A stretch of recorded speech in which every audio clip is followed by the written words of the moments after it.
মিরপুরে একটি নিষ্পাপ মেয়ের নির্মম মৃত্যুর মাধ্যমে মানুষের মানবিক মূল্যবোধের চূড়ান্ত অবক্ষয়ের চূড়ান্ত প্রমাণ মিলেছে। প্রিয় উপস্থিতিবৃন্দ, প্রিয় ভাই বোনেরা, এ বিষয়ে একটি কথা আজকের এই অনুষ্ঠানে আমি পরিষ্কারভাবে আপনাদের সামনে তুলে ধরতে চাই।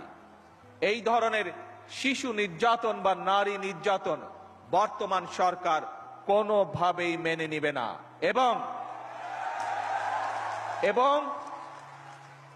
বর্তমান সরকার রামিসার এই হত্যাকারীর সর্বোচ্চ শাস্তি ইনশাআল্লাহ আগামী 1 মাসের মধ্যে নিশ্চিত করবে এবং সেই সর্বোচ্চ শাস্তি হচ্ছে মৃত্যুদণ্ড, যাতে করে ভবিষ্যতে আর কোনো ব্যক্তি মানুষ এইভাবে শিশু বা নারী নির্যাতন করার সাহস না পায়।